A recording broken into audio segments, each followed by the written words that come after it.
வாழ்க வையகம், வாழ்க வையகம், வாழ்க வளம். குரு வாழ்க, குருவே.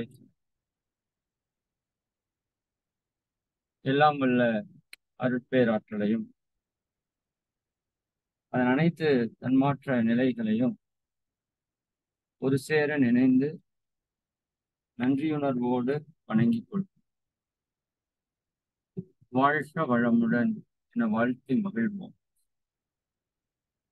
ஆசான் அருட்தந்தை வேதாத்திரி மகரிஷி அவர்களே நம்மோடு சூக்குமமாக நிறைந்திருந்து இன்றைய தெய்வீக நிகழ்வுகள் அனைத்தையும் மிக சிறப்பாக நிகழ்த்தி கொடுப்பாராம். வாழ்க வளம், வாழ்க வளம். நண்பர்களே, இன்று ஒரு மிக மிக ஒரு முக்கியமான ஒரு சிந்தனையை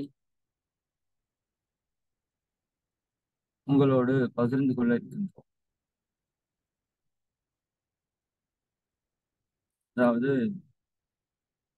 பாவப்பதிவுகளும் போக்கும் வழிகளும் என்று மகரிஷி அவர்கள் ஒரு ஆழமான சிந்தனையை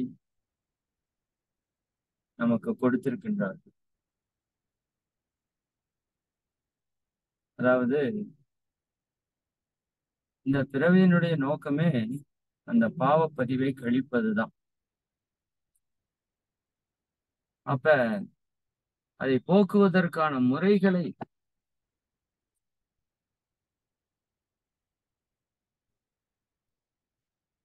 எவர் ஒருவர் சரியாக தெரிந்து புரிந்து வைத்திருக்கிறாரோ அப்பதான் அதிலிருந்து மிக விரைவாக விடுதலை பெற முடியும். அப்ப அந்த பாவப்பதிவை போக்கும் போதுதான் நம்ம வாழ்வில் இருக்கிற துன்பங்கள் நீங்கும். ஒரு விஷயம் நேற்று உரையில கூட ஐயா அவங்க தெரிவித்தாங்க. ஒரு துன்பம், ஒரு பிரச்சனை நடக்குது. ஆனா அந்த பிரச்சனைக்கு உரிய நபர் எந்த விதத்திலையும் பாதிக்கப்படுற மாதிரியே தெரியல. அதாவது அந்த பிரச்சனையை உருவாக்கியவரோ அல்லது அந்த பிரச்சனைக்கு காரணமானவரோ பெரிதாக பாதிக்கிறதா தெரியல. பட் இன்னொரு அன்பர் மிக அதிகமாக பாதிக்கிறாங்க அப்படின்னு ஒரு கேள்வி கேட்டாங்க. நாம ஒருத்தரை திட்டுறோன்னு வச்சுக்கோங்களேன், ஒரு தப்பு பண்ணிட்டாங்க, நாம ஒருத்தரை திட்டுறோம். அப்ப திட்டுறவரை வருத்தப்படணும் இல்ல? திட்டுறவர் வருத்தப்படல, மாறாக சரி திட்டு வாங்குறவங்க வருத்தப்படணும் இல்ல? நாம் அப்படித்தானே வருத்தப்படுவோம். பட் ஒரு சில இடத்துல திட்டு வாங்குறவங்க வருத்தப்படுறது இல்ல, திட்டுறவங்க வருத்தப்படுறாங்க. பெற்றோர் குழந்தைகளை கூட எடுத்துப்போம். அப்ப அதுல என்ன ஒரு விஷயம் அப்படின்னா, நீங்க வருத்தப்படணும் அப்படிங்கிற ஒரு பதிவு உங்களுக்குள் இருந்தால் மட்டுமே நீங்க வருத்தப்படுவீங்க. சரிங்களா? அப்ப அவர்களுக்குள்ள அந்த வருத்தப்பட வேண்டும் என்ற ஒரு பதிவு இல்லைன்னா அவங்க என்ன பண்ண வேண்டியது இல்லை, வருத்தப்பட வேண்டியது இல்லை. அப்படி அவங்க வருத்தப்பட மாட்டாங்க. அப்படி நாம் ஒரு துன்பத்தை அனுபவிக்கிறோம் அப்படின்னா அந்த துன்பத்தை அனுபவிப்பதற்கான பதிவு நம்ம கிட்ட இருந்தாதான் அந்த துன்பத்தை நாம அனுபவிப்போம். இல்லைன்னா எத்தனை கோடி பேர் நினைத்தாலும் நம்மை துன்பப்படுத்த முடியாது. சரிங்களா? உலகமே உன்னை எதிர்த்து நின்னாலும் நீங்க கஷ்டப்பட முடியாது, கஷ்டப்படுத்த முடியாது உங்களை. அதான் இயற்கையில் இருக்கிற ஒரு உண்மை நிலை.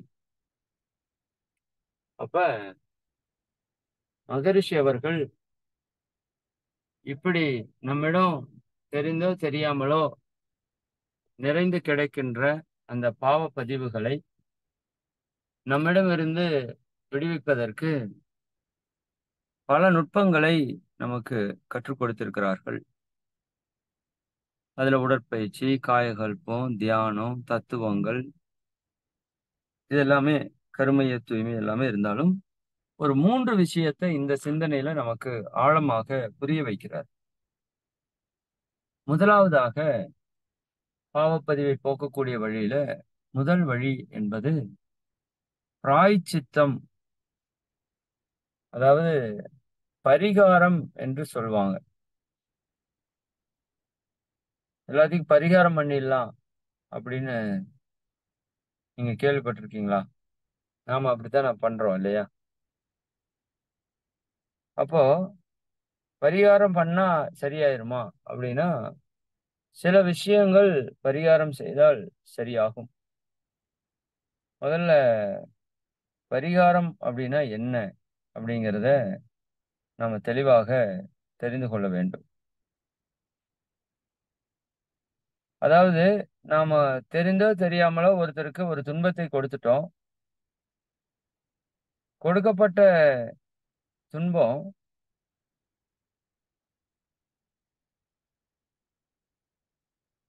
அந்த துன்ப உணர்வு அவரிடம் இருந்து வெளிப்படும்போது அது நமக்கு பாவமாக மாற்றப்படுகிறது. சரிங்களா? அப்ப அந்த பாவத்திலிருந்து எப்படி விடுதலை பெறுவது? இப்போ உதாரணத்துக்கு ஒருத்தர் நடந்து போறீங்க. உங்க கால் ஒருத்தர் மேல பட்டுருச்சு.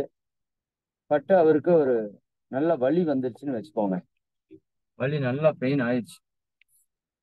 இப்போ நீங்க அப்படியே போனீங்கன்னா, அவருடைய வருத்த அலை, சாப அலை, துன்ப அலை உங்களுடைய கருமையத்துல வந்து பதிஞ்சிரும். இது இயற்கையில ஒரு சிஸ்டம் இருக்கு. நம்ம கண்ணுக்கு தெரியாத ஒரு சிஸ்டம் இருக்கு. அந்த சிஸ்டத்துக்கு இப்ப எப்படி சொல்றது? அ இப்ப இந்த பிராங்க் எல்லாம் பண்ணுவாங்க. நீங்க பார்த்திருக்கீங்களா? அந்த டிவில பிராங்க் எல்லாம் பண்ணுவாங்க. அதுல இந்த வாட்டர் ஒரு சின்ன இதுல கட்டி வச்சுக்குவாங்க. தண்ணிய ஒரு பிளாஸ்டிக் கவர்ல கட்டி வச்சு, முன்னாடி போயிட்டு இருக்கிற ஒருத்தருக்கு பின்னாடி வந்து ஓங்கி அடிச்சுட்டு திரும்பி நின்னுக்குவாங்க. அ இப்படி திரும்பி நின்னுட்டு யார் அடிச்சாங்கன்னே தெரியாத மாரி நின்னுக்குவாங்க. அல்லது இப்ப எதிர்த்தாப்புல யாராவது ஒருத்தர் வந்துட்டு இருப்பாங்க. அவங்க கையில ஒரு இந்தாங்க இத புடிங்க, ஒரே நிமிஷம் இத புடிங்க அப்படிங்கிற மாரி சொல்லி குடுத்துட்டு, இன்னொரு வாட்டர் எடுத்து ஆப்போசிட்ல ஒருத்தர் மேல அடிச்சுருவாங்க. அப்ப அவரு திரும்பி பார்த்தா, இவரு அடிச்சவர் வந்து ஏதோ ஒண்ணும் தெரியாத மாரி நிப்பாரு. இன்னொருத்தரு கையில அந்த வாட்டர் பால் இருக்கும். அப்ப அவரு அடிபட்டவரு இவரு தான் அடிச்சாருன்னு ஃபீல் பண்ற மாதிரி அவங்க பிராங்க் பண்ணிருவாங்க. அவரு ஒரு சிலர் இவங்கள வந்து திட்டுறது, சண்டை போடுறது எல்லாமே கூட உண்டு. இது வந்து என்ன சொல்றதுன்னா, கண்ணால் காண்பதும் பொய், காதால் கேட்பதும் பொய் அப்படிங்கிற மாரி. ஆனால், இந்த எல்லாம் வல்ல இறைநிலைன்னு ஒண்ணு இருக்கு பார்த்தீங்களா? அதுக்கு வந்து சகலமும் தெரியும். அது சாதாரண அறிவில்ல, அது பேரறிவை கொண்டது. சாதாரண ஆற்றலுடையதல்ல, அது பேராற்றலை உடையது. அப்ப அதுக்கு வந்து யாரு என்ன பண்ணாங்க அப்படிங்கிறது மிக தெளிவாக தெரியும். இப்ப அந்த இடத்துல ஒரு கேமரா வச்சிருந்தாங்கன்னு வச்சுக்கங்க. அந்த கேமராவுல கரெக்ட்டா பதிவு பண்ணிரும் அது. அதுபோல இந்த இறை ஆற்றல் யார் துன்பத்தை கொடுத்தாங்க அப்படிங்கிறத மிக தெளிவாக, துல்லியமாக பதிவு செய்துவிடும். உதாரணத்திற்கு, இப்ப நம்ம செய்யக்கூடிய ஒரு செயல் பிற்காலத்துல கூட ஒரு பாதிப்பை ஏற்படுத்தலாம். அப்ப அந்த செயலுக்கான பாதிப்பு யாரு செய்தார்களோ அவர்களிடம் நிச்சயமாக வந்து சேர்ற மாதிரி இயற்கையில ஒரு அமைப்பு இருக்கு. அதாவது ஏதாவது ஒரு ஒரு ஒரு ஆ என்ன சொல்றது அதுக்கு? இப்ப ஒரு உதாரணம் சொல்லணும்னா, இந்த ஒரு கதை நீங்க கேள்விப்பட்டிருக்கலாம். ஒரு பாம்பு, விஷம் பொருந்திய பாம்பு, ஒரு கழுகு. இது ஒரு காட்டில் இருக்கு. இப்போ ஒரு ஊர்ல ஒரு அன்னதானம் நடந்துட்டு இருக்கு. அன்னதானம் நடந்து கொண்டு இருக்கிறது. நெறைய பேர் அங்க அன்னதானம் சாப்பிடுறதுக்கு வர்றாங்க. இப்போ அது ஒரு நல்ல நோக்கத்திற்காக அன்னதானம் பண்ணிட்டு இருக்காங்க. இப்ப இந்த சம்பவம் நிகழுது. என்ன சம்பவம்னா, அந்த கழுகுக்கு மிகப்பெரிய பசி ஏற்படுது. அது ஏதாவது உணவு கிடைக்குமா அப்படின்னு தேடிட்டு இருக்குது. தேடும்போது அந்த பாம்பு கண்ணுல படுது. அது வேகமாக பறந்து வந்து அந்த பாம்பை பிடிச்சு தூக்குது. தூக்கிய போது அந்த பாம்பு சிக்கிக் கொண்டது. அப்படியே அதை தூக்கிட்டு பறக்குது. பாம்ப தூக்கிட்டு பறக்குது. தூக்கிட்டு பறக்கிற போது, அந்த பாம்பினுடைய வாயில் இருக்கிற விஷம் ஒரு சொட்டு மேல இருந்து கீழ விழுது. விழும்போது அந்த உணவு பாத்திரத்துல அது ஒரு சொட்டு விழுந்துருது. உணவு பரிமாறுற இடத்துல அந்த பாத்திரம் அது இருக்கு. அதுல ஒரு சொட்டு விழுந்துருது. அது கரெக்ட்டா அவங்களுமே வந்து கரெக்ட்டா அந்த இதிலிருந்து பெரிய பா பானையிலிருந்து, பாத்திரத்திலிருந்து சின்ன பாத்திரத்துக்கு மாற்றிக் கொண்டிருக்கிறாங்க. அவங்களும் திறந்தெல்லாம் வைக்கல. பெரிய பாத்திரத்திலிருந்து சின்ன பாத்திரத்துக்கு மாற்றிக் கொண்டிருக்கிறாங்க. மேல இருந்து ஒரு துளி விழுந்து விடுது. அத அவங்க தெரியாம பரிமாறிடுறாங்க. அங்க ஓரிருவர் அந்த விஷம் கலந்த உணவை சாப்பிட்டு இறந்து போறாங்க. சரிங்களா? இப்போ இது வந்து ஒரு துன்பமயமான ஒரு செயல் தான். இப்ப அந்த பக்கம் இன்னொருத்தரு சாப்பிடுறதுக்காக வர்றாரு. சாப்பாடு எங்க கிடைக்கும் அப்படின்னு கேட்கிறாரு. அங்க 2 பேரு வழியில அமர்ந்திருக்கிறவங்க, அ அங்க தான் போனா அங்க போய் சாப்பிட்டா நீ வந்து செத்து போயிருவ. அங்க விஷம் கலந்த சாப்பாடு போடுவாங்க. அப்படின்னு சொல்லி புறம் பேசிக் கொண்டிருக்கிறாங்க. தேவையற்ற வீணான பேச்சை பேசிக் கொண்டிருக்காங்க. இது எதையுமே தவறு என்று சொல்ல முடியாது. அவர் சாப்பாடு போடுறது நல்லதா? ஆமா நல்லதுதான். கழுகு உணவுக்காக பாம்பை பிடித்தது சரியா? சரிதான். சரிதானா? பாம்பிலிருந்து வாயிலிருந்து விஷம் வேணும்னே அது கொட்டல. அது இயற்கையா விழுந்துருச்சு. பாத்திரத்த வேணும்னே எடுத்து அந்த விஷத்த குடிக்கல. அது இயற்கையா விழுந்துருச்சு. சரி. அப்ப இந்த 2 பேர் இறந்ததற்கான இந்த பாவத்திற்கான பதிவு யாருகிட்ட போகும்? அப்படின்னு கேட்கும்போது, அந்த இடத்துல தீர்ப்பு வந்து இந்த குறை யார் இந்த இடத்திலே கூறி தேவையில்லாத வதந்தியை பரப்பிக் கொண்டிருந்தார்களோ, அவங்க 2 பேருக்கும் அதனுடைய பாவத்தினுடைய பங்கு சேரட்டும் அப்படின்னு இயற்கையில அமைத்ததாக ஒரு கதை. இது ஏன் நான் சொல்றேன் அப்படின்னா, இந்த இயற்கைக்கு பேரறிவு இருக்குது. அது எங்க, யாரு, என்ன, எப்போ, எப்படி பண்ணாலும், அது என்ன பண்ணி வச்சிரும்? ரெக்கார்ட் பண்ணி வச்சிரும். சரிங்களா? அப்ப அது தெரியும். யார்னால, எந்த இடத்துல, எப்ப என்ன நடந்ததனோட விளைவு இப்ப இங்க நடக்குது இப்படி, அப்படிங்கிறது எல்லாமே அதனுடைய பேரறிவுல மிக அற்புதமாக கணிக்கப்பட்டிருக்கு. அதனால அது ஏமாத்துறது அப்படிங்கிறது சாத்தியமே இல்லாத ஒரு விஷயம். ஏமாத்தவே முடியாது. அப்படிதான் சொல்லணும். சரிங்களா? அப்போ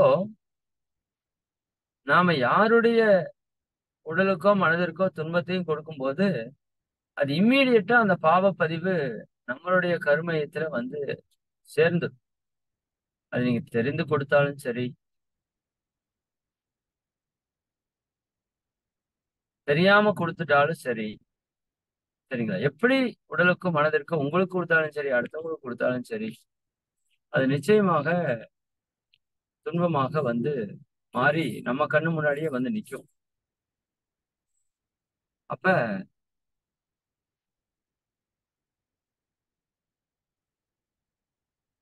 இப்போ பிராயச்சித்தம் அப்படிங்கிறது என்ன? பரிகாரம் அப்படிங்கிறது என்னன்னா, இப்ப நான் ஒருத்தர் கால் மேல கால மிதிச்சுட்டேன். அல்லது நான் நடக்கும்போது அது பட்டுருச்சு. அது பட்டபோது அவருக்கு ஒரு வலி, ஒரு துன்ப உணர்வு வந்திருக்கு. இப்ப நீங்க அது எதுவுமே கண்டுக்காம போறீங்கன்னு வச்சுக்கோங்களேன். இப்ப அவரோட மனசுல எவ்வளோ ஒரு வேதனை இருக்கும். அப்போ அந்த வேதனை நமக்கு பாவமாக மாறி நம்ம கருமையத்துல பதியுது. இது ஒரு பதிவு. இது எப்படி போக்கலாம் அப்படின்னா, நீங்க அவர்ட்ட உடனே அவரோட கால தொட்டு, ஐயா என்னை மன்னிச்சிருங்க. நான் தெரியாம அ பட்டுருச்சு, அடிச்சுட்டேன். மன்னிச்சிருங்க, மன்னிச்சிருங்கன்னு நீங்க அவர்ட்ட மன்னிப்பு கேட்கிறீங்கன்னு வச்சுக்கோங்களேன். அவரோட கால தொட்டு அந்த அடிபட்ட இடத்த நீவி விடுறீங்கன்னு வச்சுக்கோங்க. அது என்னதான் ஒரு வலி உணர்வு அவருக்கு வந்திருந்தாலும், அடுத்த க்ஷணமே அவரோட மனதுல ஒரு மாற்றம் நிகழும். ஐயோ! தெரியாம பண்ணிட்டாரு. மன்னிப்பு கேட்கிறாரு. அப்படிங்கிற ஒரு தன்மை நமக்குமே வருமா இல்லையா? அப்ப அந்த தன்மை வந்த உடனேயும் அவர் மனதில் இருக்கிற அந்த துன்ப அலையில மாற்றம் ஏற்படும். இன்னும் ஒரு படி மேல போய், ஐயா வாங்க, நான் உங்கள ஹாஸ்பிட்டல் கூட்டிட்டு போறேன். இது என்னன்னு பார்த்துக்கலாம். ஒரு சின்ன ஏதாவது காயம் கீது ஆயிடுச்சுன்னு வச்சுக்கோங்களேன். கால்ல அடிபட்டா அந்த அளவுக்கு அடிக்கிறதுக்கு வாய்ப்பு இல்ல. ஒரு வண்டியில போறீங்க. போறப்போ ஒருத்தர் மேல ஆக்சிடென்ட் ஆயிடுச்சு. நீங்க அப்படியே விட்டுட்டு போயிட்டீங்கன்னா என்ன ஆகும்? தெரியாம போயிரலாம், தப்பிச்சு போயிரலாம்ன்னு நீங்க நினைக்கலாம். நாம நினைக்கலாம். ஆனா இறைநிலைக்கு தெரியும் இல்லையா? இயற்கைக்கு தெரியும் இல்லையா?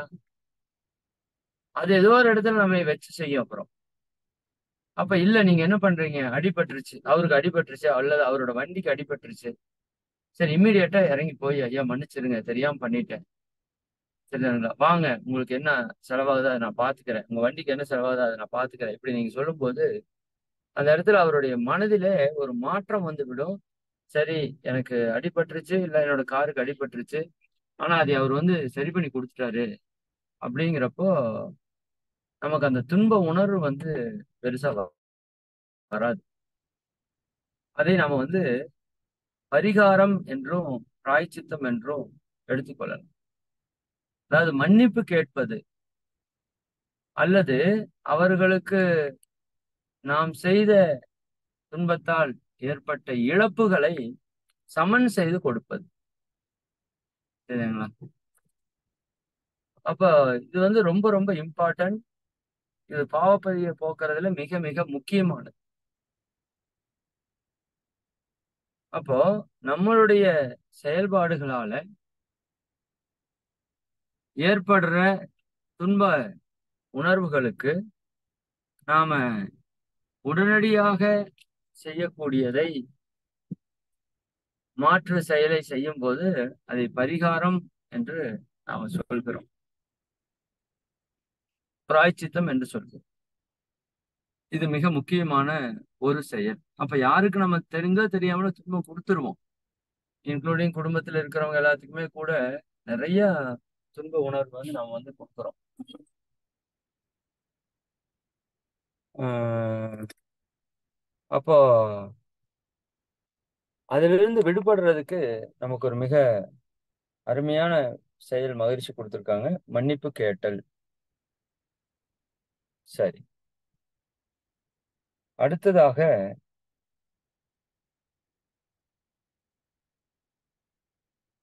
ஒரு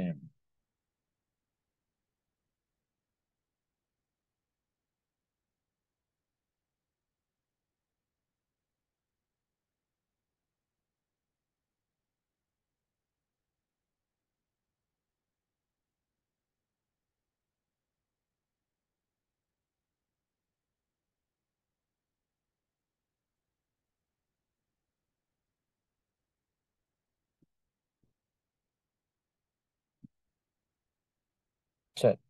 இரண்டாவது மகரிஷி என்ன சொல்றாங்க அப்படின்னு பாத்தீங்கன்னா, மேல் பதிவு என்று சொல்கிறார்கள். இரண்டாவது மிக முக்கியமானது மேல் பதிவு. இது எப்படி அப்படின்னா, இப்போ தெரிந்தோ தெரியாமலோ நாம சிலருக்கு துன்பத்தை கொடுக்கிறோம். அந்த துன்பத்தை கொடுக்கும்போது அது நம்மிடம் பதிவாக பதியுது.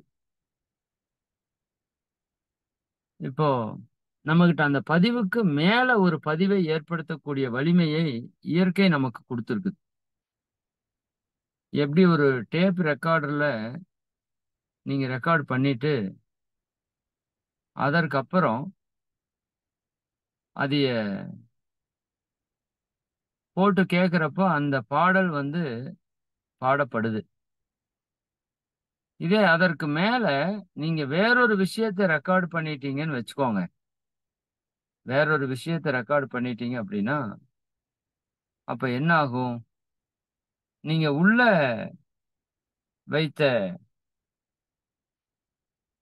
பதிவு கீழ போயிரும். உதாரணத்திற்கு ஒரு எம்ஜிஆர் பாடல நீங்க பதிவு பண்றீங்க. முதல்ல இருக்குதுன்னு வச்சுக்கோங்க.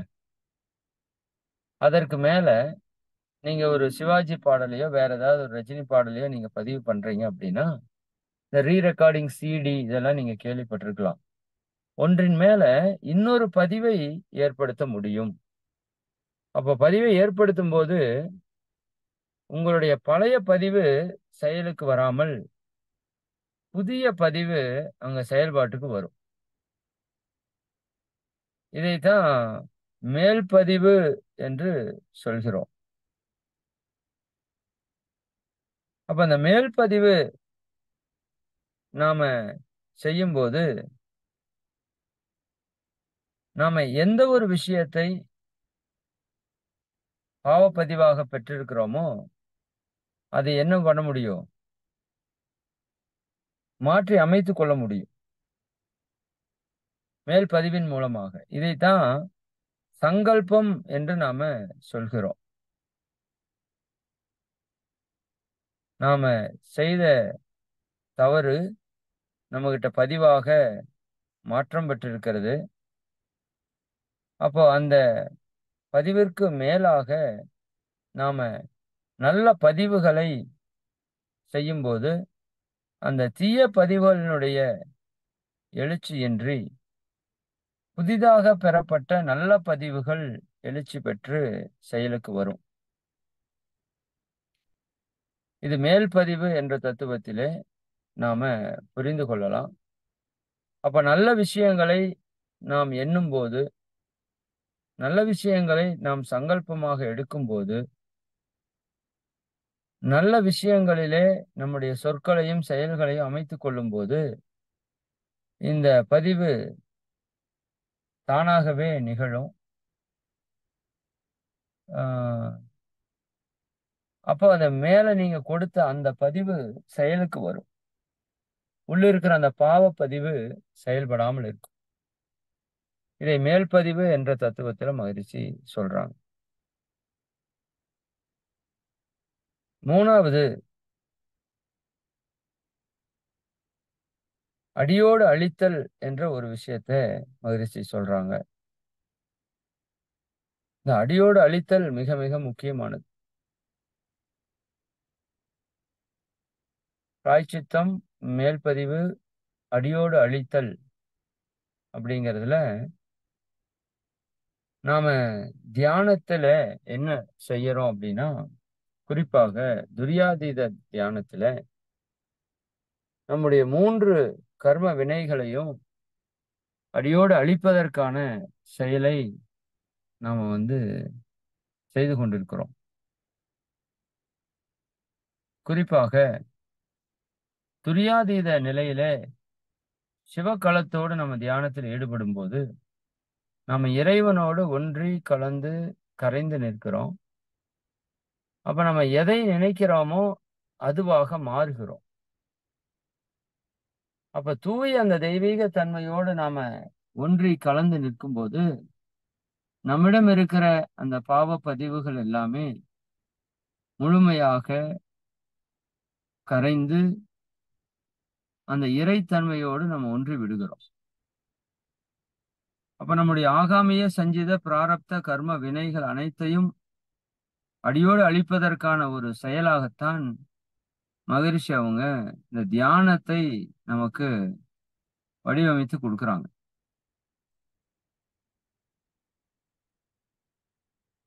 அப்ப இந்த 3 விஷயமும் பிராயச்சித்தம், மேல்பதிவு, அடியோடு அழித்தல், இந்த 3 விஷயத்தின் மூலமாக நம்ம பாவப்பதிவுகளை நாம போக்கிக் கொள்ள முடியும்.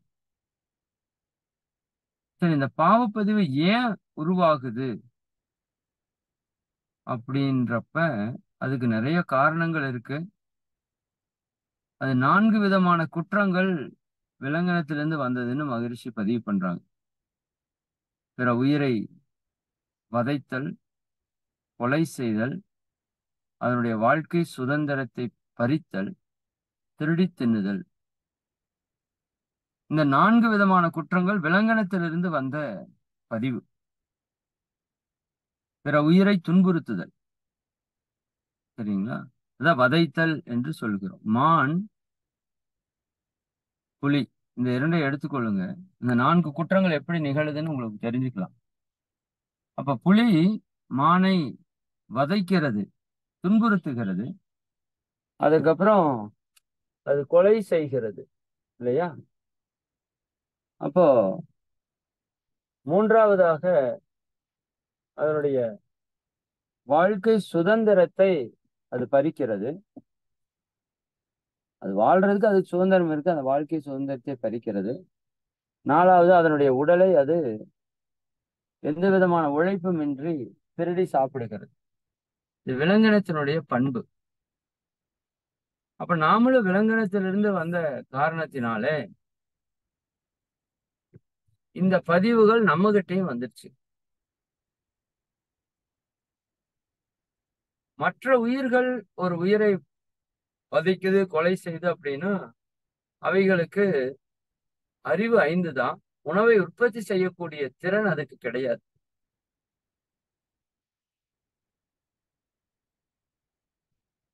அதுவுமே ஓரறிவு தாவரத்துல அந்த குற்றம் நிகழ்வதில்லை. தாவர இனத்தை தவிர மற்ற உயிரினங்கள் தான் பிற உயிர்களை கொன்று உண்டு வாழ்கின்றன. ஆனா 6 அறிவு இருக்கிற மனிதர்களாகிய நாம இந்த 5 அறிவு இருக்கிற விலங்கினத்தினுடைய வித்து தொடராக வந்த காரணத்தினால நம்ம எல்லா உயிரினங்களுடைய தன்மைகளும் மரபு வழியாக ஹெரிடிட்டரி இன்ஃப்ளூயன்ஸ் சொல்றோம்ல, மரபு வழி பதிவுகளாக நம்ம கிட்ட வந்துருச்சு. அது வந்ததுனாலதான் நம்ம வாழ்க்கையில் நாம் இந்த பாவத்தை செய்து கொண்டிருக்கிறோம். அப்ப இந்த பாவத்தை போக்குவதற்கு 3 வழிகள். மகரிஷி உணர்ந்து திருந்துதல் என்று பல கவிகள் பாடல்களை எழுதியிருக்கிறாங்க. நாம் ஒருத்தருக்கு துன்பம் கொடுத்துட்டோம், நேரடியா அவர்கிட்ட மன்னிப்பு கேட்க முடியலினாலும் மானசீகமாகவாவது அவரை நினைந்து அவருக்கு நாம் கொடுத்த துன்பத்தை நினைத்து வருந்தி உண்மையாலுமே உணர்வுபூர்வமாக நாம மன்னிப்பு கேட்டோமானால் நிச்சயமா அவருடைய ஆத்ம அளவிலே ஒரு தாக்கத்தை அந்த உணர்வுகள் ஏற்படுத்தும். ஏன்னா எல்லாமே ஒரு காந்த ஆற்றல்ல எல்லாம் இணைப்பு தான் நம்ம பெற்றிருக்கிறோம். இப்ப எவர் ஒருவரும் நமக்கு துன்பத்தை கொடுக்க முடியாது. அப்படி கொடுத்தால் அவர் நம்முடைய பாவ வினைகளை போக்குவதற்கான செயலிலே ஈடுபட்டு கொண்டிருக்கிறார் அப்படிங்கிறத நம்ம புரிந்து கொள்ளும் போது, விளங்கி கொள்ளும் போது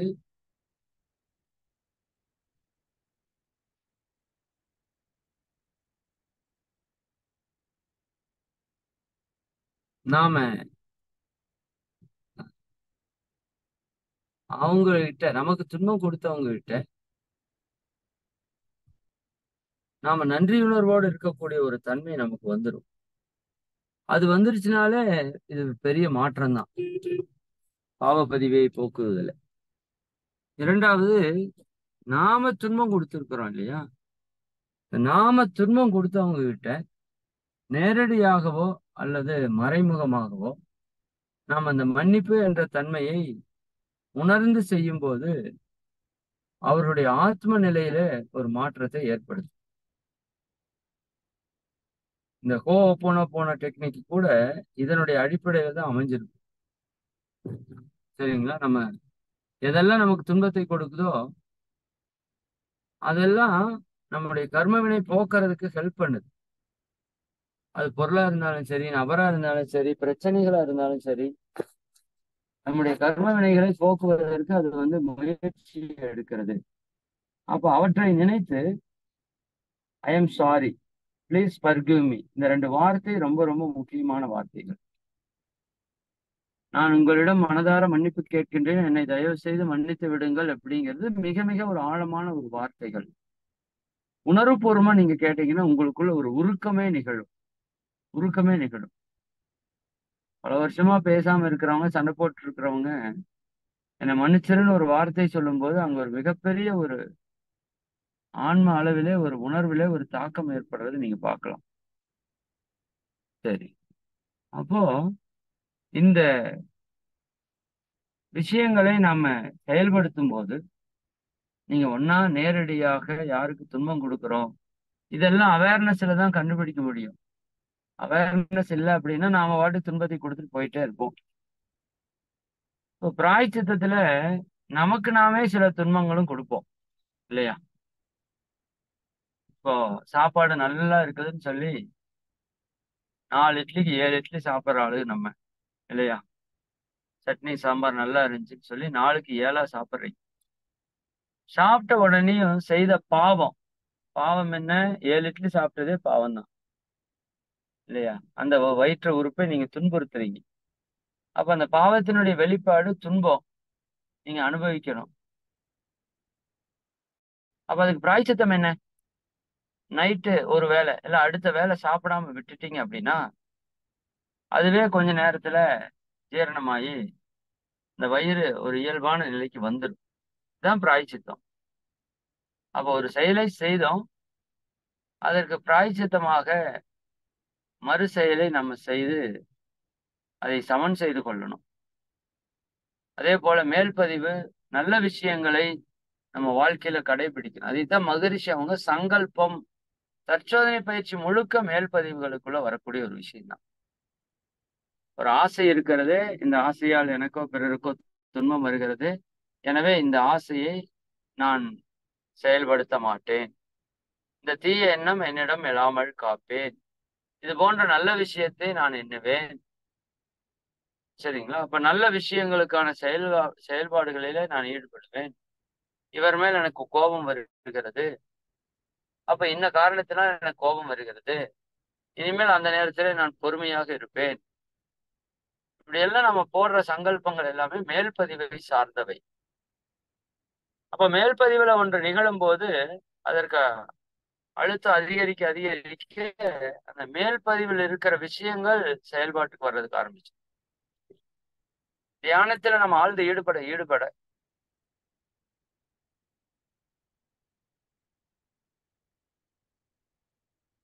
இந்த கடலில் கரைத்த பெருங்காயம் போலன்னு சொல்லுவாங்க இல்லையா? கடலில் கரைத்த பெருங்காயம். ஒரு பெருங்காயத்தை கொண்டு போய் கடல்ல கரைச்சிங்கன்னா ஒரு முழு பெருங்காயத்தை உங்க ரசத்துல கரைச்சிங்கன்னா சாப்பிட முடியாது. சரி, ஏன்னா அது அவ்வளவு ஒரு பெருங்காயத்துக்கு அப்படி ஒரு ஆற்றல், அபரிமிதமான ஆற்றல் இருக்கு. கொஞ்சோண்டு தான் போடுவாங்க, நீங்க பார்த்திருக்கலாம். அப்ப அதே பெருங்காயத்தை கொண்டு போய் ஒரு கடல்ல கரைச்சு விட்டீங்கன்னா அது இருக்கிற இடமே தெரியாது. அது போல நம்மை பொறுத்த வரைக்கும் அந்த பாவப்பதிவு அதிகமாக நம்ம இருந்தாலும் இறைநிலையை கம்பேர் பண்றப்ப நம்ம பாவப்பதிவு அப்படிங்கிறது எதுவுமே இல்லை. அது ஒரு தூசலும் தூசு. ஏன்னா அது எல்லையற்ற பெருவெளி.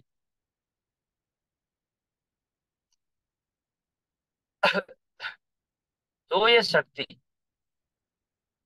அப்ப அந்த தூய சக்தியோட நான் சொல்லல, பட் அன்லிமிட்டெட் தூய்மையோட லிமிட்டெட் தூய்மை இணையும் போது அது அது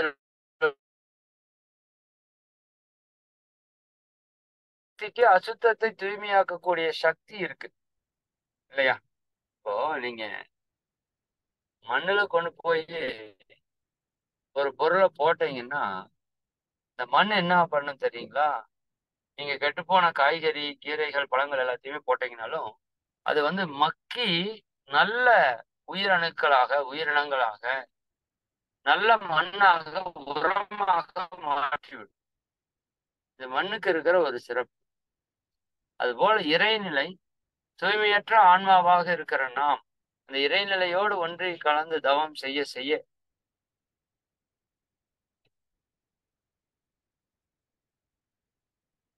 நம்ம பாவ பதிவுகளை எல்லாம் அடியோடு அழித்து அந்த துன்பத்திலிருந்து நமக்கு முழுமையான விடுதலையை கொடுத்து விடும்.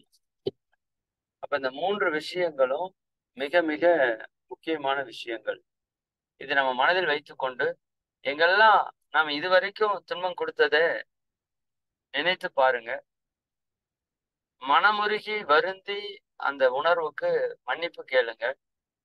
வாய்ப்பு இருந்தா நேரா கேட்க முடிஞ்சா கேளுங்க. அது ரொம்ப ரொம்ப சிறப்பு. நேரா கேட்க முடியலையா, நம்மளுடைய ஈகோ விடமாட்டேங்குதா, அப்ப மனதளவிலாவது உணர்ந்து கேளுங்க. மேல் பதிவு நல்ல பதிவுகளை தொடர்ந்து செய்து கொண்டே இருப்போம்.